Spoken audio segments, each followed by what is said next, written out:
Hello everyone, welcome to our YouTube channel World of Software Testing. So in our previous lecture we have covered what is positive testing and negative testing. Also previous to that we have already covered a lot of testing types such as gorilla testing, ad hoc testing, end-to-end testing. What are the differences between these testing types? In this lecture let's discuss about what is behavioral testing. So basically the behavioral testing is a kind of black box testing and generally comes under the functional testing types. So behavioral testing is a testing of a external behavior of a program without knowing the internal coding structure of the application. So let's say for example we have one UI page here. So on UI there will be some buttons, B1, then B2, then there will be some text fields here. There will be text field, there will be the radio buttons.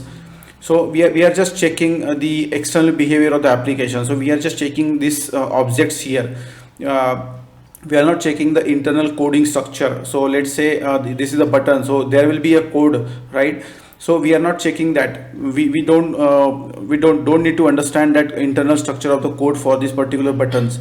So we are just checking the external behavior of this application with the help of behavioral testing. The behavioral testing helps determine how the system must behave externally. So let's say if we have this button, right? So it should work based on its functionality. So let's say if there is a login button, so if you just click on the login button, then it should get navigated to the navigated to the home page. So if your credentials are correct, then it should navigate to the home page. So in this way the behavioral testing helps to determine how the system must behave externally. So we perform the behavioral testing without knowing the internal contents of the application, and it effectively knows how the system must respond when the specific inputs are provided to the software under testing. So let's say we have this page here where you can see some of the text fields here. So these are the check fields you can see, and then there are some radio buttons here. 3 radio buttons. One is enabled here, and then these are some disabled mode, not selected one. And then there are check boxes here, driver.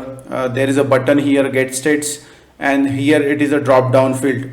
So these are some of the UI objects we can see on generally we can see on the UI pages. So here let's say if you consider the radio button, so there is a property. For radio button there are properties such as on off. So now currently the single, which is on, and then married and divorced, this is off. So we are just checking here if the radio button is getting on or off. And then in check boxes there is check and uncheck. So these two are currently checked here. So if we have unchecked, then there will not be this mark here.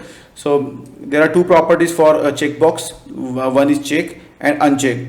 So like this, here you can see some different types here. So one is the driver, then passenger. So we can check with the help of checkbox. So we are just checking here if this checkbox is getting checked or unchecked or not. Then there is a text field. So here it should get accept the input here, input from the user. So again so there are conditions like we have already seen in our previous lecture. So if we have a text box which only accepts the characters, then it should accept only the characters. It should not be accepting numbers or any special characters or any spaces.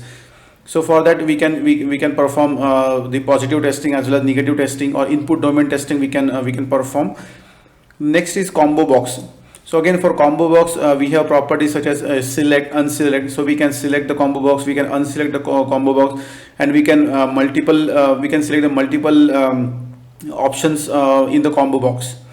Then drop down field. So again there can be a drop down fields where we can select multiple cities. We can select multiple city list inside the drop down. So yeah, these are the properties which we generally check in case of the behavioral testing. what are the different test design techniques to find out the better test cases? So we have already seen this. First one is equivalence class partitioning, then the boundary value analysis, decision table based testing, then state transition testing, and the error guessing technique. So we have already covered this in our previous lectures. If you have not watched them, we can go to the playlist and watch them completely to understand all these test design techniques and why we generally use them. So thanks for watching this video. Hope you have enjoyed watching it. Please do subscribe our YouTube channel for such more videos. Thank you so much.